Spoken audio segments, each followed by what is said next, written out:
स्वागत है दोस्तों, आप सभी का एक बार फिर से हार्दिक स्वागत है। मैं हूं साहिल और आप सुन रहे हैं हॉरर पॉडकास्ट।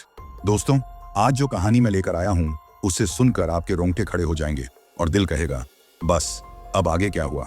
सितंबर 2023, उत्तराखंड के कालागढ़ वन।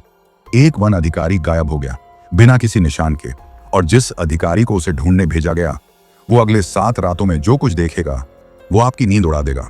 ये उसकी डायरी है, ये उसकी कहानी है, और ये शायद उसकी आखिरी रिकॉर्डिंग भी हो सकती है।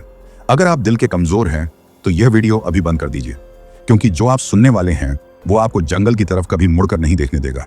तो चलिए शुरू करते हैं वन अधिकारी की डायरी से वो 7 रातें। लेकिन शुरू करने से पहले आप सबसे मेरी बस एक छोटी सी गुजारिश है। अगर आपको ऐसी डरावनी कहानियां सुनना पसंद है तो वीडियो को लाइक जरूर कीजिएगा और चैनल को सब्सक्राइब करना मत भूलिएगा, क्योंकि आपका एक सब्सक्राइब ही मुझे और भी डरावनी कहानियां लाने की प्रेरणा देता है। और हाँ, वीडियो को आधा जरूर देखिएगा, क्योंकि मुझे पूरा यकीन है अगर आपने आधा सुन लिया तो पूरी कहानी सुने बिना आप रुक नहीं पाएंगे। तो चलिए बिना वक्त गंवाए सीधे चलते हैं इस हॉरर कहानी की दुनिया में और सुनते हैं अर्जुन सिंह राठौर की जुबानी में। मेरा नाम अर्जुन सिंह राठौर है, उम्र 32 साल। मैं उत्तराखंड वन विभाग में रेंज ऑफिसर हूँ। जो कुछ मैं आपको बताने जा रहा हूँ वो मेरे साथ पिछले साल सितंबर में घटा था। आज भी जब मैं उस घटना के बारे में सोचता हूँ तो मेरी रीढ़ में एक ठंडी सिहरन दौड़ जाती है। मैंने कई बार सोचा कि इस अनुभव को किसी के साथ साझा करूं या नहीं। लोग पागल कहेंगे, मुझ पर हंसेंगे या फिर मुझे नौकरी से निकाल देंगे, लेकिन अब मैं चुप नहीं रह सकता। जो कुछ मैंने देखा, जो कुछ मैंने महसूस किया, उसे दुनिया को जानना चाहिए। सितंबर की पहली तारीख थी। मुझे मुख्यालय से एक आदेश मिला, कालागढ़ रिजर्व फॉरेस्ट के डिवीजन 7 में तुरंत रिपोर्ट करें। वहां के रेंज ऑफिसर प्रताप सिंह गायब हो गए हैं। आपको उनकी खोज करनी है और वहां की चौकी संभालनी है। कालागढ़ का नाम सुनते ही मेरे एक सीनियर अधिकारी का चेहरा पीला पड़ गया। अर्जुन, वहां मत जाओ, उन्होंने धीमी आवाज में कहा। उस इलाके के बारे में अजीब बातें कही जाती। वह इलाका कुछ ठीक नहीं है। कैसी बातें? मैंने उन्हें पूछा। पहले तो वो थोड़ी देर चुप रहे, फिर बोले, कुछ नहीं, बस स्थानीय अंधविश्वास। तुम समझदार हो, तुम्हें मालूम है ये सब बकवास होती है। लेकिन उनकी आंखों में मैंने डर देखा था, असली डर। शायद वह मुझे चेतावनी भी दे रहे थे और मेरा हौसला भी नहीं तोड़ना चाहते थे। मैं 3 सितंबर की सुबह कालागढ़ पहुंचा। देहरादून से वहां तक का सफर लगभग 8 घंटे का रहा होगा। आखिरी के 50 किलोमीटर तो इतना खराब था कि कई बार मेरी जीप फंसते फंसते बची। जंगल बहुत घना था। सड़क के दोनों तरफ विशालकाय देवदार और बांज के पेड़ आसमान को छू रहे थे। जंगल इतना घना था कि धूप भी ठीक से जमीन पर नहीं पड़ रही थी। हवा में एक अजीब सी नमी थी, भले ही बरसात का मौसम खत्म हो चुका था। दोपहर 2 बजे मैं फॉरेस्ट चौकी पहुंचा।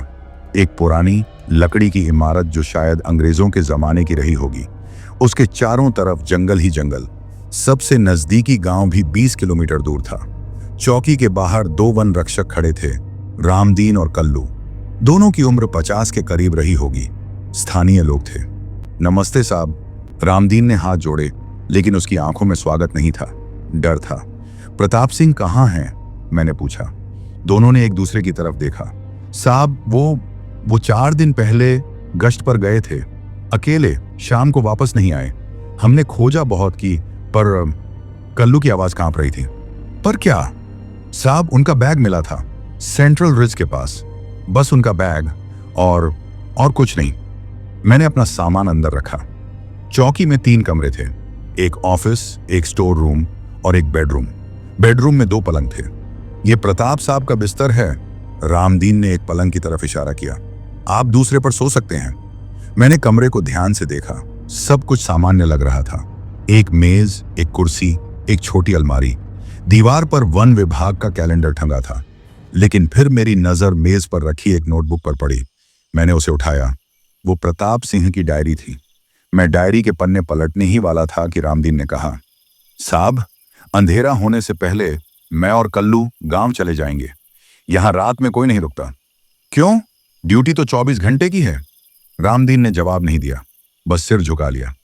देखो भाई, मैंने सख्ती से कहा, मैं अंधविश्वास में विश्वास नहीं करता। तुम दोनों में से एक को यहां रुकना होगा। साहब प्लीज। कल्लू की आंखें भर आईं। यहां रात में रात में अजीब चीजें होती हैं। कैसी चीजें? दोनों चुप रहे। मैंने लंबी सांस ली।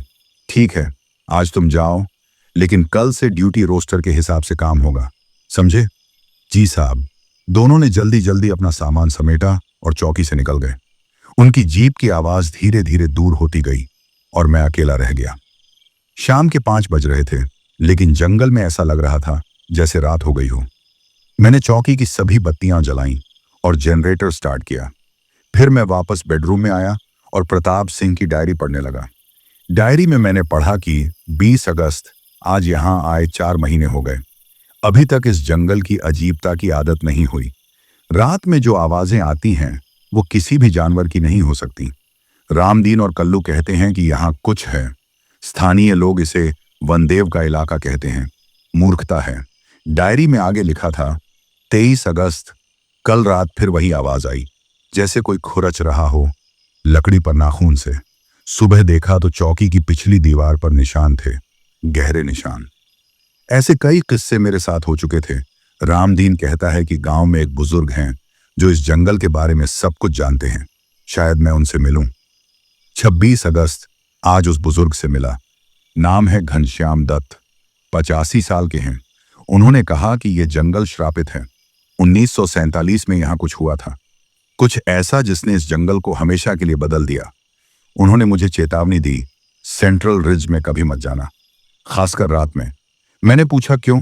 तो बोले, वहां वो रहता है जो मर नहीं सकता, जो भूखा है, हमेशा भूखा। 29 अगस्त, मैं अब डरने लगा हूं। कल रात मैंने सपने में देखा, एक आदमी दिखा, लेकिन उसकी शक्ल इंसान की नहीं थी। आंखें नहीं थी, बस खाली गड्ढे, और उसके चेहरे के मांस के टुकड़े लटक रहे थे। वो मुस्कुरा रहा था। आज सुबह जब उठा तो मेरे कमरे की खिड़की खुली थी।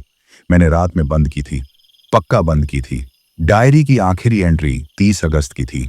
उसमें लिखा था, 30 अगस्त, मुझे सेंट्रल रिज जाना होगा। वहां शिकारियों की सूचना मिली है।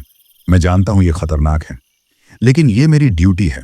अगर मैं वापस नहीं लौटा तो जो भी इसे पढ़े कृपया मेरे परिवार को बता देना। और हां, सेंट्रल रिज में कभी मत जाना, कभी नहीं।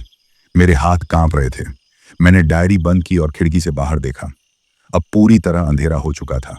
तभी मुझे एक आवाज सुनाई दी, खुरच खुरच खुरच। मेरा दिल तेजी से धड़कने लगा। यह आवाज चौकी की पिछली दीवार से आ रही थी।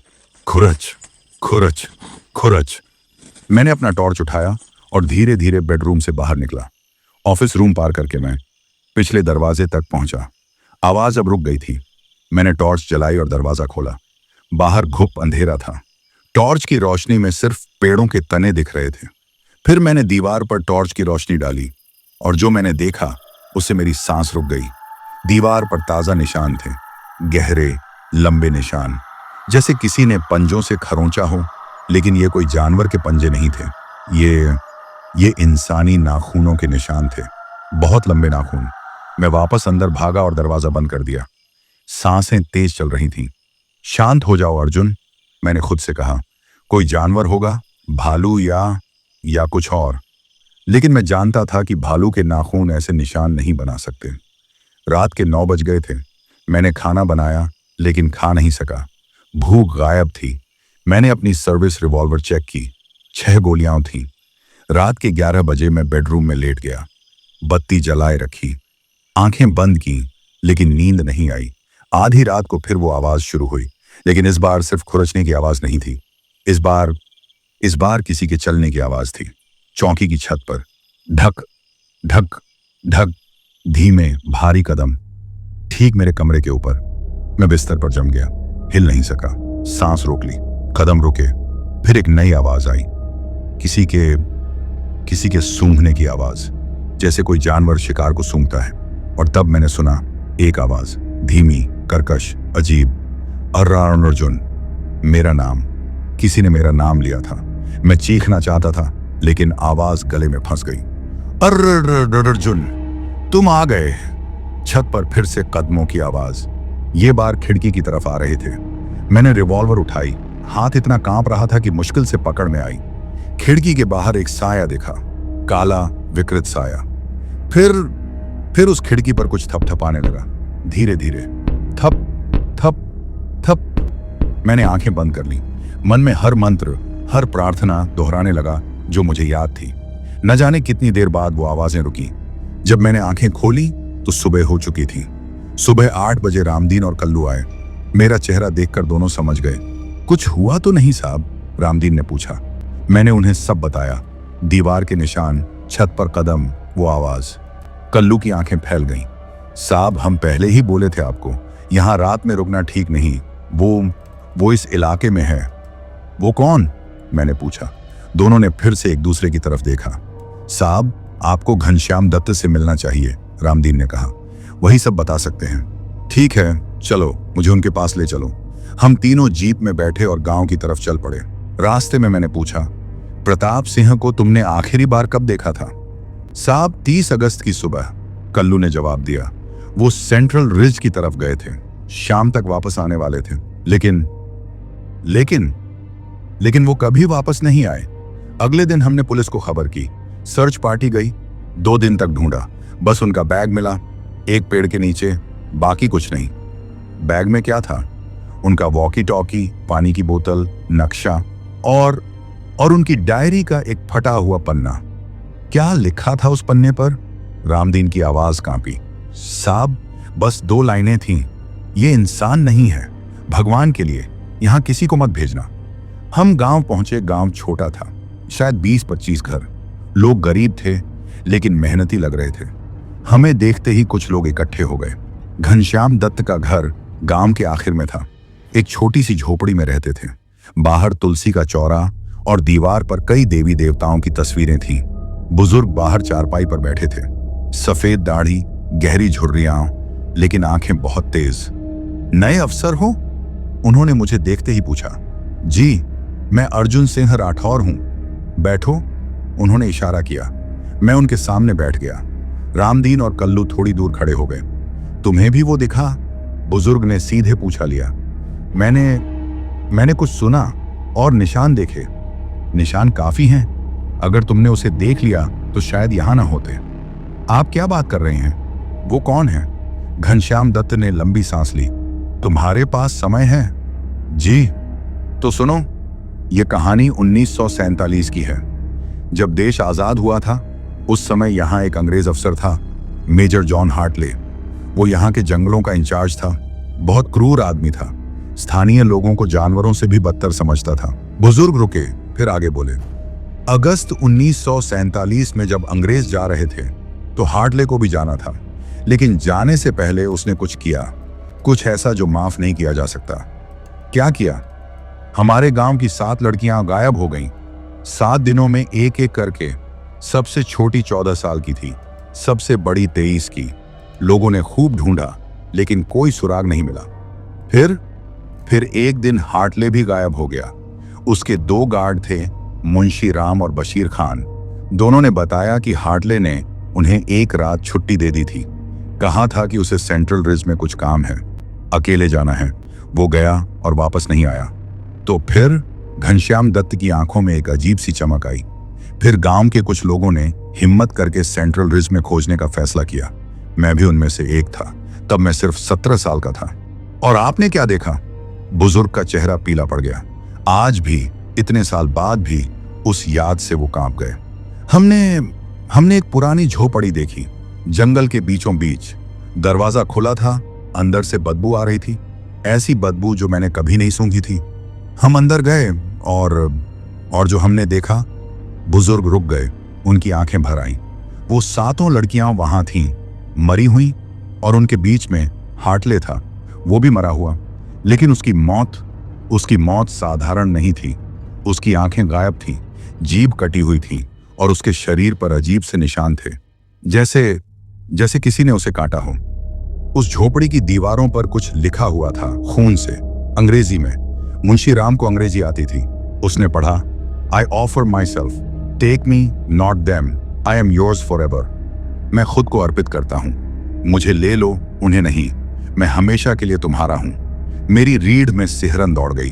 मतलब हार्टले ने किसी चीज को बुलाया था, किसी प्राचीन बुरी चीज को, शायद उन लड़कियों की बलि देकर, लेकिन आखिर में खुद ही उस चीज का शिकार बन गया, या शायद खुद को उसे दे दिया। लोगों ने उस झोपड़ी को जला दिया, सारी लाशों का अंतिम संस्कार किया।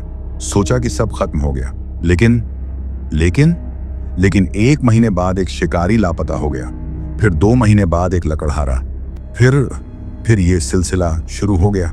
हर कुछ महीनों में कोई ना कोई गायब हो जाता, हमेशा सेंट्रल रिज के आसपास। और जो लोग वहां रात बिताते हैं वो कहते हैं कि उन्होंने उसे देखा है, एक आदमी की शक्ल में, लेकिन वो इंसान नहीं है, उसकी आंखें नहीं हैं, सिर्फ खाली गड्ढे। और वो हमेशा भूखा है। मैं स्तब्ध था। ये सब सच है? तुम खुद ही देख लोगे बेटा। प्रताप सिंह भी नहीं माना था। सोचा था ये सब अंधविश्वास है, और अब वो भी। बुजुर्ग ने मेरा हाथ पकड़ा। उनकी पकड़ मजबूत थी। अर्जुन बेटा, मेरी बात सुनो।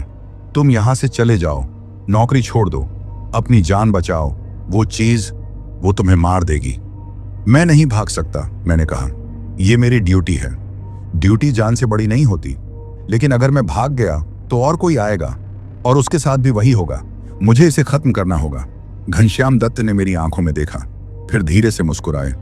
तुम में हिम्मत है बेटा, लेकिन हिम्मत काफी नहीं है। तुम्हें तैयारी चाहिए। कैसी तैयारी? मेरे पास कुछ चीजें हैं, पुराने तंत्र की। मेरे दादा तांत्रिक थे।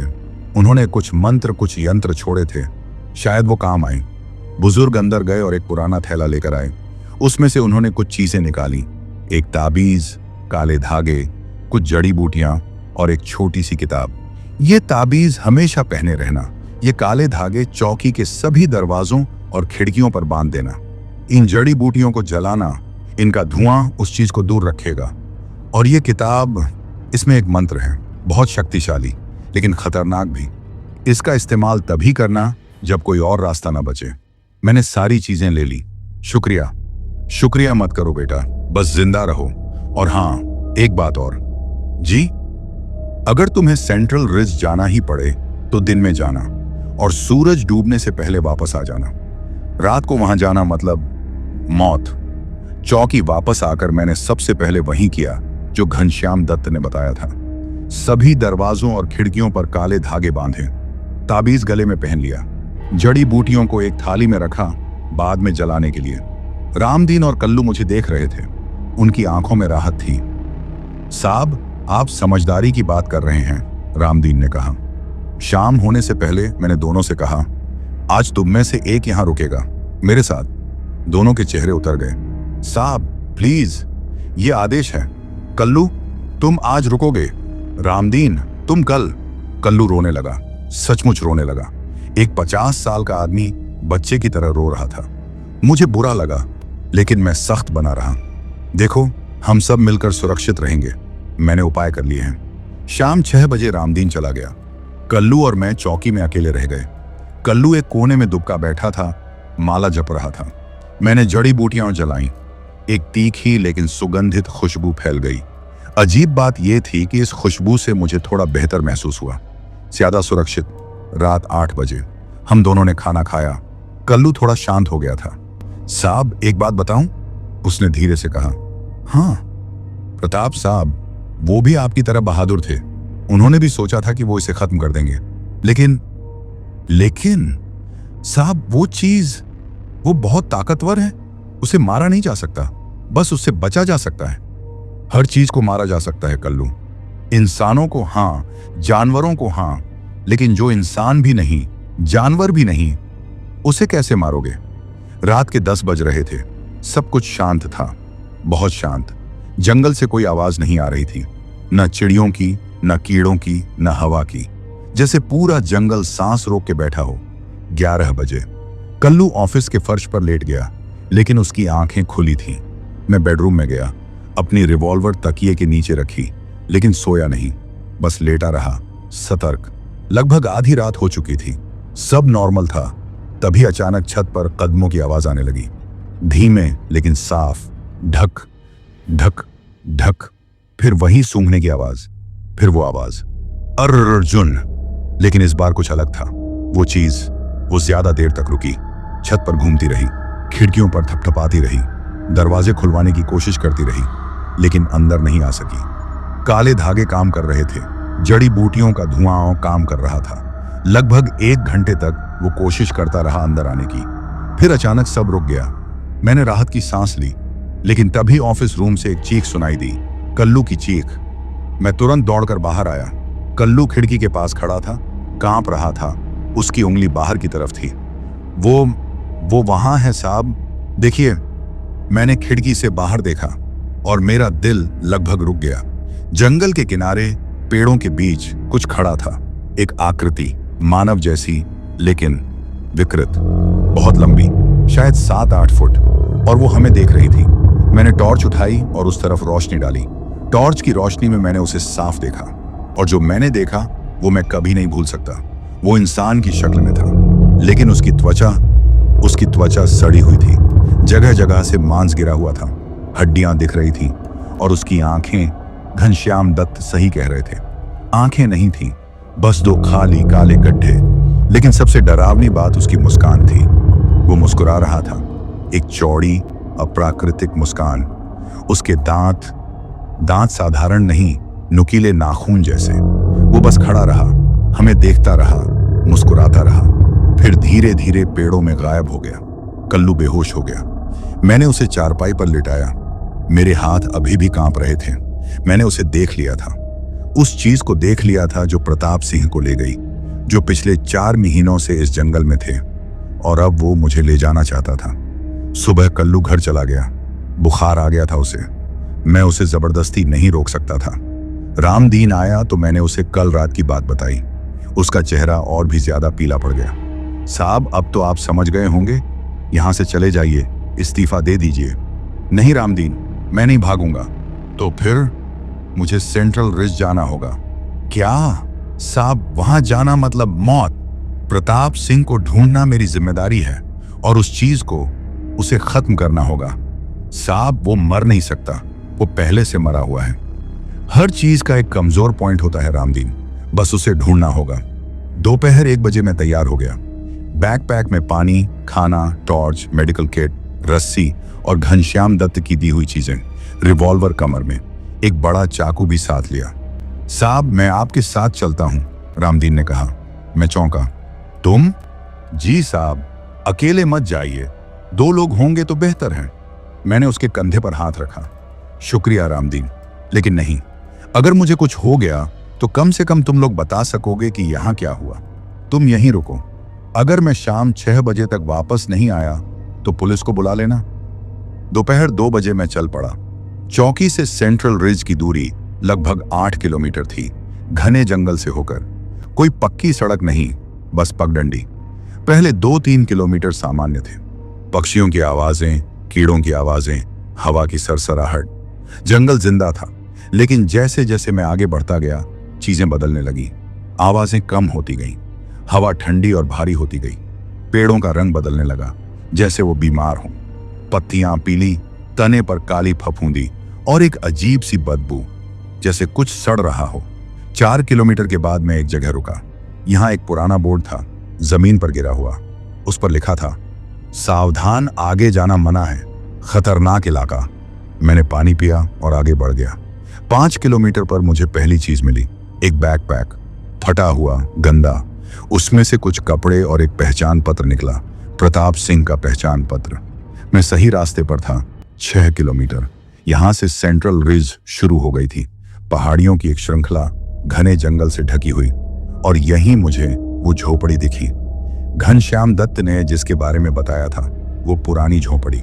लोगों ने इसे जला दिया था, लेकिन ये अभी भी खड़ी थी, जली हुई, टूटी फूटी, लेकिन खड़ी। मैं धीरे धीरे उसकी तरफ बढ़ा। दिल तेजी से धड़क रहा था। झोपड़ी के पास पहुंचकर मैं रुक गया। बदबू यहां इतनी तेज थी कि उल्टी आने लगी। मैंने नाक पर रुमाल बांधा। दरवाजा नहीं था, बस एक खुला हुआ प्रवेश द्वार। अंदर अंधेरा था। मैंने टॉर्च जलाई और अंदर कदम रखा। टॉर्च की रोशनी में मैंने देखा, और काश मैंने न देखा होता। दीवारों पर खून, सूखा हुआ पुराना खून, और नए खून के दाग भी। फर्श पर हड्डियां, इंसानी हड्डियां, बहुत सारी। एक कोने में कपड़ों का ढेर, फटे हुए, खून से सने। मैंने उन्हें देखा। कुछ कपड़े फॉरेस्ट डिपार्टमेंट की यूनिफॉर्म के थे, प्रताप सिंह की यूनिफॉर्म। और तभी मैंने उसे देखा। एक कोने में अंधेरे में कुछ पड़ा था। मैं पास गया। टॉर्च की रोशनी उस पर डाली। एक शव, लेकिन इतना विकृत कि पहचानना मुश्किल था। लेकिन हाथ में घड़ी पहनी थी और उस घड़ी पर नाम खुदा था, प्रताप सिंह। मैंने उन्हें पा लिया, लेकिन इस अवस्था में पाऊंगा ये मैंने नहीं सोचा था। मेरी आंखों में आंसू आ गए। मैं नीचे बैठ गया। माफ करना भाई, मैं देर से पहुंचा। और तभी मुझे एहसास हुआ, बाहर अंधेरा हो रहा था, सूरज डूबने लगा था। मैं तुरंत उठा, मुझे यहां से निकलना था अभी। मैं बाहर की तरफ दौड़ा, लेकिन दरवाजे पर कोई खड़ा था। वही आकृति, आंखों के बिना, उस भयानक मुस्कान के साथ। अरे अर्जुन, आखिर तुम आ ही गए। उसकी आवाज कई आवाजों का मिश्रण थी, मर्दों की, औरतों की, बच्चों की, सब एक साथ। तुम प्रताप को भी यहां से ले जा रहे हो, कितने अच्छे हो। लेकिन वो तो खत्म हो गया। अब तुम्हारी बारी है। मैंने रिवॉल्वर निकाली और गोली चलाई। 1 बार, 2 बार, 3 बार गोलियां उसके शरीर में लगी, लेकिन कुछ नहीं हुआ। वो बस हंसा। मूर्ख, मैं मर चुका हूं, तुम मुझे दोबारा कैसे मारोगे? वो मेरी तरफ बढ़ा। मैं पीछे हटा। मेरी पीठ दीवार से लग गई। बहुत समय हो गया मुझे ताजा मांस खाए। प्रताप तो बहुत जल्दी खत्म हो गया। तुम शायद ज्यादा दिन चलो। उसने अपना हाथ बढ़ाया। उसकी उंगलियां लंबी थीं, नाखून नुकीले जैसे पंजे। मैं हिल नहीं सकता था, डर से जम गया था। और तभी मुझे याद आया, ताबीज। मेरे गले में ताबीज था। मैंने झटके से ताबीज उसकी तरफ बढ़ाया। वो चीख मारकर पीछे हट गई। नहीं, ये क्या है? तुम्हारा अंत है, मैंने कहा और ताबीज को और आगे बढ़ाया। वो दरवाजे से हट गया। मैं दौड़ा, बाहर निकला और जंगल में भागने लगा। पीछे से वो चीख सुनाई दी, भाग मत अर्जुन, ये मेरा जंगल है, मैं तुम्हें ढूंढ लूंगा। मैं बस भागता रहा। ठोकर खाई, गिरा, फिर उठा, फिर भागा। अंधेरा हो चुका था। टॉर्च की रोशनी में बस इतना दिख रहा था कि आगे का रास्ता। पीछे से आवाजें आ रही थीं, पेड़ों के हिलने की, किसी के दौड़ने की। और वो हंसी, वो भयानक हंसी। मैं नहीं जानता कितनी देर भागा, शायद 1 घंटा, शायद 2। लेकिन अचानक मुझे दूर रोशनी दिखी, चौकी की रोशनी। मैंने आखिरी ताकत लगाई और उस तरफ दौड़ा। चौकी के दरवाजे पर पहुंचकर मैंने जोर से दस्तक दी। रामदीन ने तुरंत दरवाजा खोल दिया। मैं अंदर गिर पड़ा। उसने तुरंत दरवाजा बंद कर दिया। साहब, आप ठीक तो है ना? मैं हाँफ रहा था। हाँ, वो पीछे है। और तभी वो चीज चौकी के पास आ गई, लेकिन अंदर नहीं आ सकी। काले धागे उसे रोक रहे थे। वो बाहर खड़ा रहा, घंटों, पूरी रात चौकी के चारों तरफ घूमता रहा, खिड़कियों पर थपथपाता रहा, दरवाजे तोड़ने की कोशिश करता रहा, लेकिन अंदर नहीं आ सकी। सुबह होते ही वो चला गया। मैं और रामदीन दोनों थक चुके थे, रात भर एक आंख से सोए थे। साहब, अब क्या करेंगे? रामदीन ने पूछा। मैंने घनश्याम दत्त की दी हुई किताब निकाली। अब इसे खत्म करना होगा। अगले 2 दिन मैंने वो किताब पढ़ने में बिताए। वो पुरानी संस्कृत में लिखी थी। मुझे संस्कृत थोड़ी आती थी, लेकिन पूरी नहीं। मैं वापस गांव गया और घनश्याम दत्त से मदद मांगी। उन्होंने किताब पढ़ी और एक पन्ने पर रुक गए। ये है प्रेत बाधा निवारण मंत्र, बहुत शक्तिशाली, लेकिन इसे करने के लिए तुम्हें उस जगह जाना होगा जहां वो चीज सबसे ज्यादा शक्तिशाली है, जहां से उसकी शुरुआत हुई थी, वो झोपड़ी। हाँ, और तुम्हें रात में जाना होगा, पूर्णिमा की रात, जब उसकी शक्ति चरम पर हो। कब है पूर्णिमा? घनश्याम दत्त ने कैलेंडर देखा। 2 दिन बाद। 2 दिन। मेरे पास सिर्फ 2 दिन थे तैयारी के लिए। बुजुर्ग ने मुझे मंत्र सिखाया, बार बार दोहराया, जब तक मुझे पूरा याद नहीं हो गया। ध्यान रहे, उन्होंने कहा, मंत्र बोलते समय तुम्हारी एकाग्रता टूटनी नहीं चाहिए। एक बार भी डर दिखाया, एक बार भी ध्यान भटका तो मंत्र काम नहीं करेगा और वो चीज तुम्हें मार देगी। मैं सिर हिलाते हुए कहा, मैं तैयार हूं और तुम्हें कुछ चीजें चाहिए होंगी। उन्होंने एक सूची बनाई। सफेद कपड़े, लाल सिंदूर, दीपक, घी, कपूर और एक तांबे का बर्तन। मैंने सब चीजें इकट्ठी की। गांव के लोगों ने मदद की। जब उन्हें पता चला कि मैं उस चीज को खत्म करने जा रहा हूं, तो सबने हर संभव मदद की। एक बुजुर्ग महिला ने मेरे माथे पर तिलक लगाया। भगवान तुम्हारी रक्षा करे बेटा, तुम जो कर रहे हो वो हम सबके लिए कर रहे हो। आखिरकार पूर्णिमा की रात आ ही गई। शाम को मैंने सारी तैयारी की, सफेद कपड़े पहने, सारी जरूरी चीजें बैकपैक में रखी, रिवॉल्वर भी साथ ली, भले ही पता था कि वो काम नहीं आएगी। रामदीन और कल्लू दोनों मेरे साथ चौकी तक आए। साहब वापस आ जाना, कल्लू ने रोते हुए कहा। मैं वापस आऊंगा, पक्का। रात 8 बजे मैं चल पड़ा। पूर्णिमा का चांद आसमान में चमक रहा था। इतना उजाला था कि टॉर्च की जरूरत नहीं थी। जंगल में अजीब सन्नाटा था, कोई आवाज नहीं, जैसे सब जानते हों कि आज कुछ बड़ा होने वाला है। 2 घंटे में मैं झोपड़ी के पास पहुंच गया। झोपड़ी अंधेरे में एक भूतिया छाया की तरह खड़ी थी। मैंने गहरी सांस ली और अंदर कदम रखा। प्रताप सिंह का शव अभी भी वहीं था। मैंने मन ही मन उन्हें प्रणाम किया। फिर मैंने झोपड़ी के बीचों बीच सारा सामान रखा। जमीन पर सफेद कपड़ा बिछाया, उस पर तांबे का बर्तन रखा। बर्तन में घी, कपूर और अन्य सामग्री डाली। फिर लाल सिंदूर से जमीन पर एक यंत्र बनाया। घनश्याम दत्त ने सिखाया था कैसे बनाना है। सब तैयार था, अब बस उसके आने का इंतजार था, और मुझे ज्यादा इंतजार नहीं करना पड़ा। रात के ठीक 12 बजे वो आया। पहले एक ठंडी हवा चली, इतनी ठंडी कि मेरी सांस दिखने लगी। फिर वो बदबू, अलग परेशान किया जा रही थी, सड़ांत की बदबू। फिर वो खड़ा था दरवाजे पर, वही आकृति, आंखों के बिना, मुस्कुराता हुआ। अरे अर्जुन, तुम वापस आ गए। मैं जानता था तुम आओगे। सब आते हैं, सब मेरे पास आते हैं। मैं तुम्हें खत्म करने आया हूं, मैंने कहा। मेरी आवाज कांप रही थी, लेकिन मैं खड़ा रहा। वो हंसा। मुझे खत्म करोगे? मैं जॉन हार्टले हूं, मैं अमर हूं, मैं इस जंगल का राजा हूं। तुम एक राक्षस हो, और हर राक्षस का अंत होता है।